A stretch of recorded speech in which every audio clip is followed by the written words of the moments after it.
네, 연희 씨 인사부터 드릴까요? 네. 안녕하세요. 네. 오늘도 저희가 조금 북에 대한 재밌는 소식을 가지고 하나 돌아왔는데요. 요거는 동영상도 많이 올라와 있는 것 같아요. 제목이 낭낭 영해군인 수지 일용품 공장에 대한 소식입니다. 네.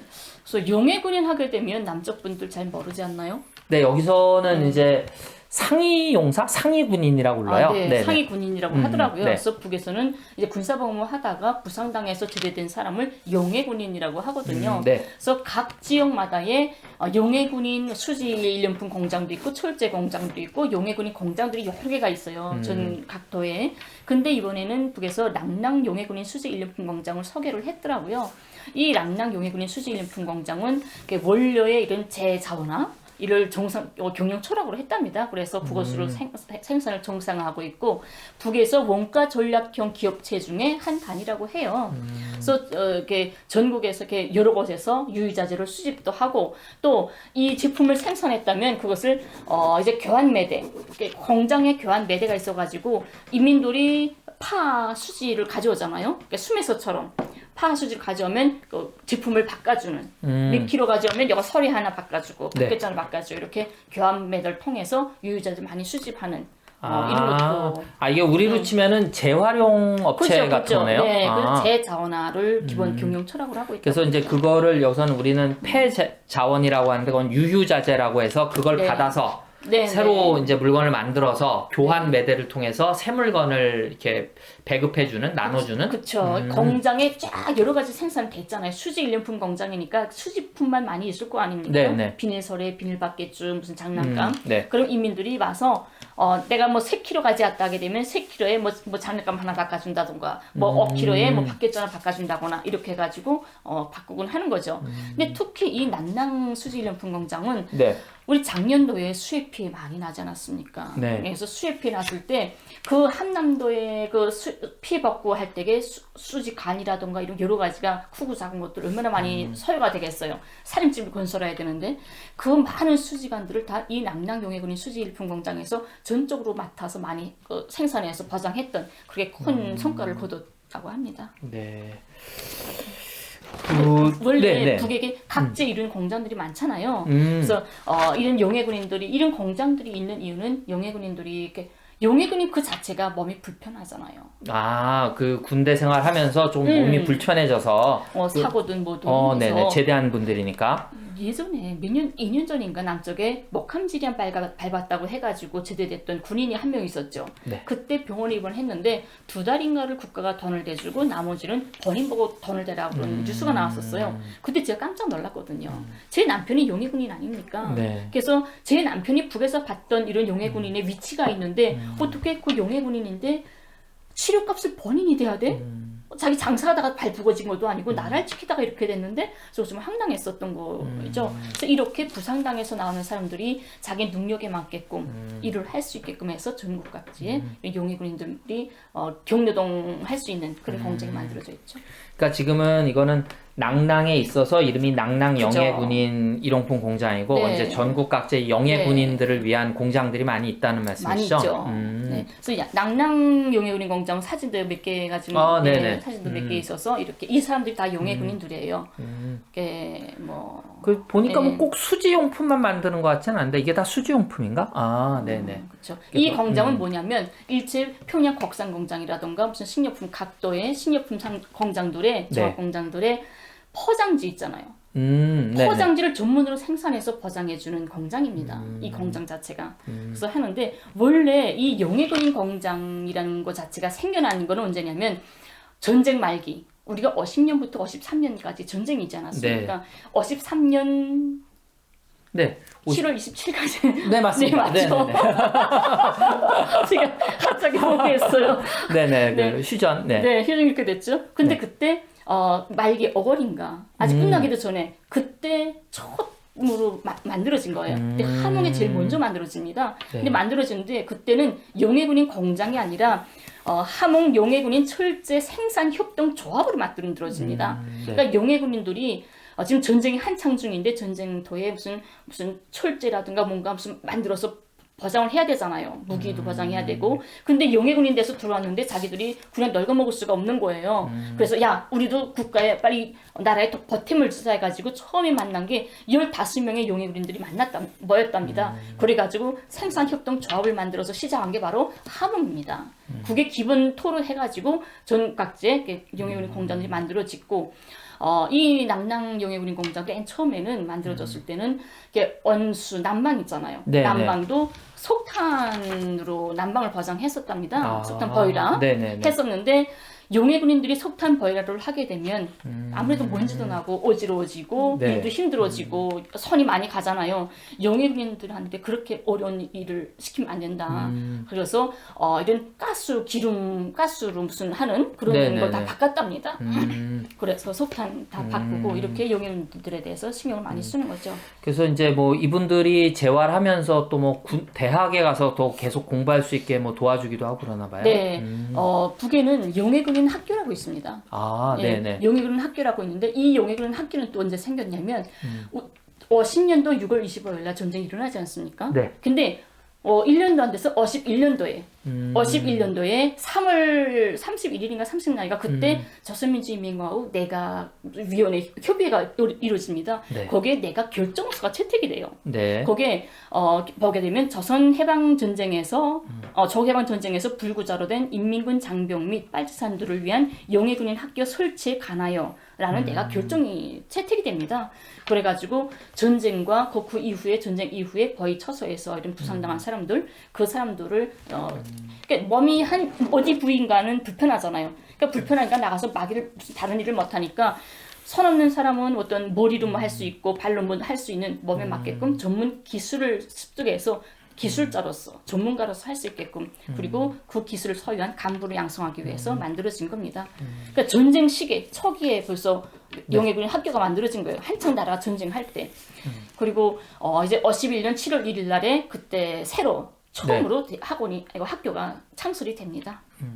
그래서 그 나라를 위해서 뭐 애쓰고 뭐 또 노력하고 또 이제 한 분들 공동체를 지켜간다는 게 그런 것 같아요. 이제 이런 역사들이 오래돼 있었기 때문에 이제 그 북이라는 사회가 또 운영돼 가고 또 이제 그 뭐랄까 많은 어떤 제재라든지 단절 속에서도 그 체제를 유지해 오고 이럴 수 있는 것 같아요. 우리가 이런 것들을 조금 알지 못한다고 하면 뭐 말도 안 되는 뭐 북한 붕괴설이라든지 뭐 이런 것들에 좀 휩쓸리기 쉽고 이제 북이라는 공동체는 어떻게 움직이는가 그 명예라든지 뭐 헌신이라든지 이런 것들을 가지고 많이 보상받고 또 움직여가는 사회가 아닌가 뭐 그런 것들을 이제 보여주는 한 단면이 이제 죄송합니다. 영예군인 일용품 공장이 아닌가 싶습니다. 그렇죠. 네. 항상 북은 뭐 몇 년 후에 붕괴될 거야, 민중 봉기가 일어날 거야, 뭐 세뇌시켰다 이런 말 많이 하지 않습니까? 세뇌라는 게 아무리 세뇌 강제로 시킨다고 해서 진짜 제 생명을 내줄 만큼 준엄한 시기에 그 세뇌를 위해서 자기 목숨 버리진 않습니다. 그 세뇌보다는 자기 목숨이 더 소중하겠죠. 근데 그 북쪽 사람들은 그 오랜 시절 특히 그 고난의 행군이라는 정말 굶어 죽어야 했던 그런 시절에도 어떻게 그 나라를 지켰을까? 그런 것들이 하나하나가 그 나라의 정책을 보면 알 수 있는 거 아닙니까?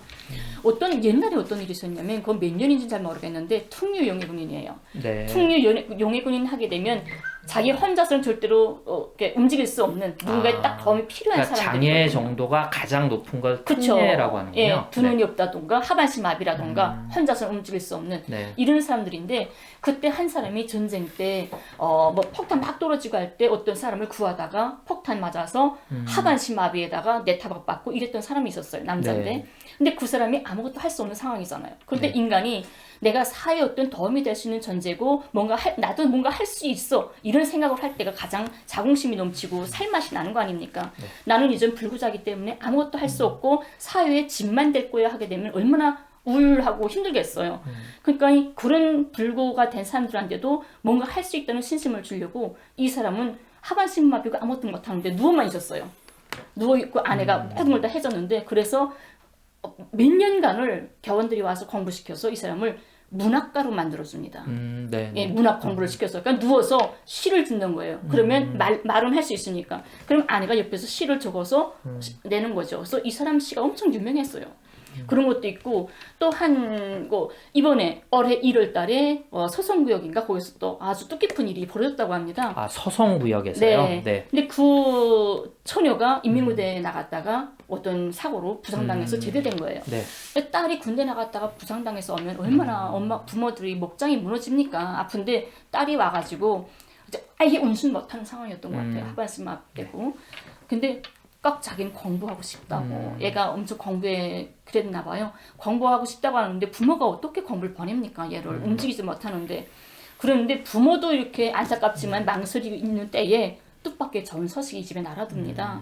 그 서성구역 구역당이나 그다음에 장철구 상업대학이라고 있어요. 아, 장철구 평양상업대학. 네. 그 상업대학 교원들이랑 다 이 집에 찾아와서 장철구 상업대학 입학하게 됐다고.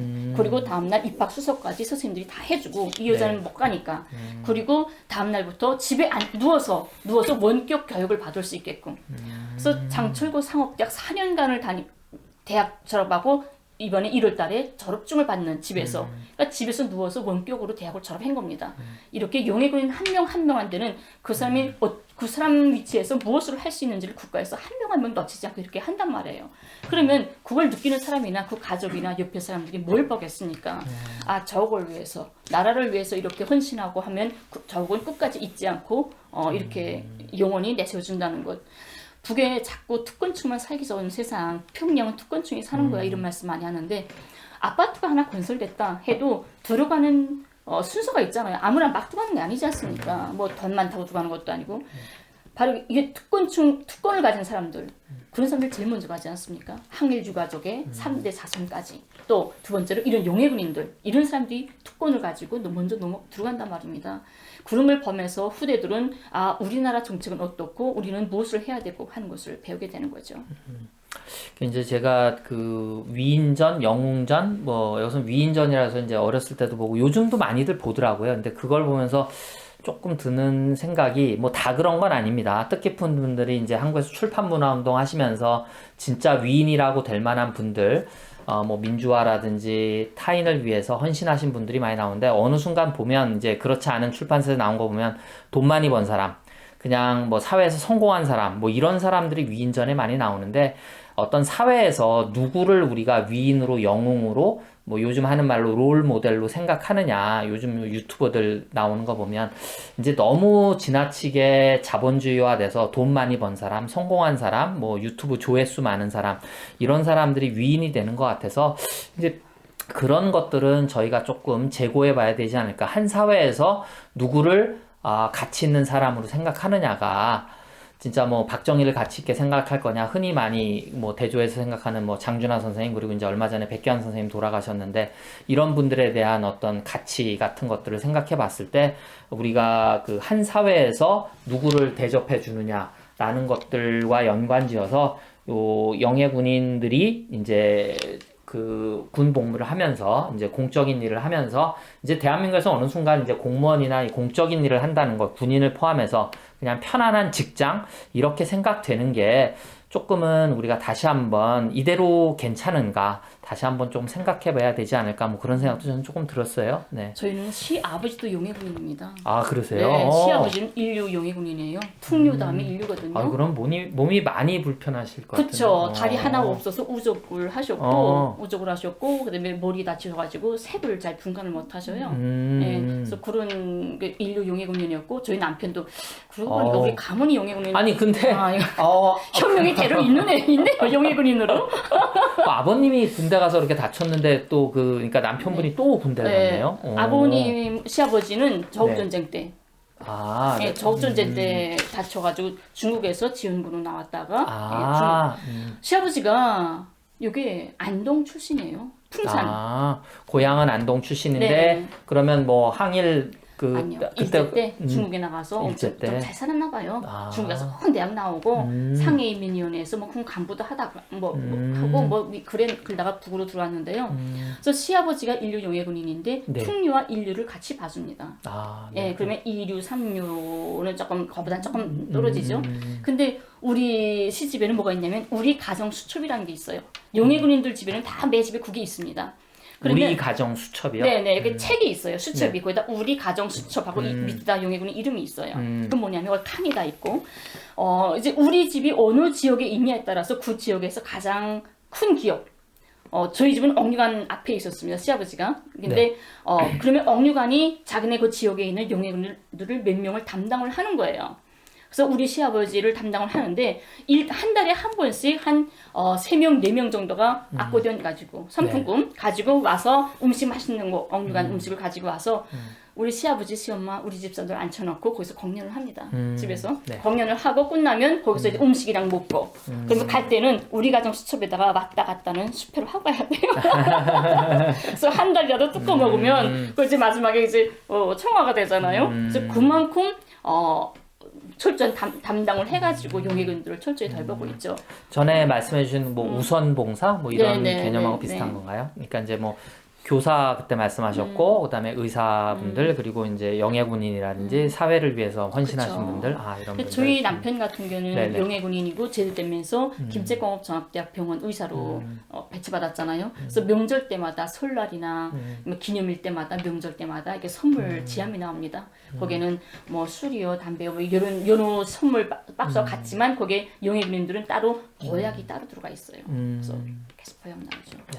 조금 뭐 얘기가 세긴 합니다만 그 미국 영화 중에 7월 4일생이라고 있어요. 그래서 이제 미국이 7월 4일 날 독립한 뭐 그런 거를 상징적으로 보여준 영화인데 이제 월남전에 참전했다가 주인공이 이제 하반신 마비가 돼서 돌아오는데 뭐 대단한 대접이나 경제적인 보상은 차치하고라도 너희들이 왜 이렇게 악의 전쟁에 참가했느냐. 그러니까 반전이 상당히 그러니까 그 전쟁에 대한 반대 여론이 상당히 심했거든요. 그걸 가지고 이제 주인공이 트라우마를 겪는 뭐 이라크 전쟁도 결국은 아무런 그 대량 살상 무기가 확인되지 않아서 그 전쟁을 누가 일으켰고 이 전쟁 때문에 우리는 왜 죽어야 하는가 뭐 이런 것들이 그런 갈등들을 보면서 이게 사회에 대해서 어떤 봉사하는 것도 있지만 그것이 차후에 어떤 평가를 받느냐. 뭐 자본주의 사회는 그게 이제 경제적인 보상으로 돌아가기도 합니다만 이제 미국이란 사회도 이 경제적인 보상 외에 이게 경제적인 보상도 좀 시큰둥해진 것 같고요. 이게 내가 무엇을 위해서 왜 뭐 어떻게 내 몸을 바친 거지, 어떤 헌신을 한 거지라는 것에 대한 어떤 고민들이 조금 드는 것 같아요. 그래서 우리도 자꾸 이제 자본주의, 뭐 신사회주의가 너무 심해지면서 우리가 너무 돈만, 뭐 저를 포함해서 저만 그런지 모르겠습니다. 너무 돈 때문에 스트레스 받고 내가 지금 뭐 하는 거지 이런 게 아니라 좀 의미 있는 일을 찾아갈 수 있는 뭐 그런 것들이 조금 남북 교류가 되면서 서로 좀 같이 진짜 우리가 인류 공통의 의미 있는 일이 뭔지 우리가 이게 자본주의가 이렇게 계속 가서는 좀 한계가 있을 수 있지 않겠습니까? 그러니까 진짜 의미 있는 일이 뭔지 진짜 우리가 서로 남과 북이 소통하면서 좀 허심탄회하게 그런 것들 얘기할 수 있는 뭐 그런 날들이 또 빨리 왔으면 좋겠네요. 네. 제가 좀 너무 새는 얘기를 근데 북한 북쪽 소식 많이 얘기해 주셨으니까 또 이제 자본주의 사회에 뭐 우리 사회와 어떻게 좀 연결 지을 수 있는 게 없나 싶어서 조금 얘기를 꺼내봤는데 조금 뭐 그 저희 유튜브 많이 봐주시고요. 오늘 요 얘기는 여기까지 좀 정리할까요? 네. 그래서 그 북의 낭랑 영예군인 수지 일용품 공장에 대한 소식이었습니다. 네, 여러분 감사합니다.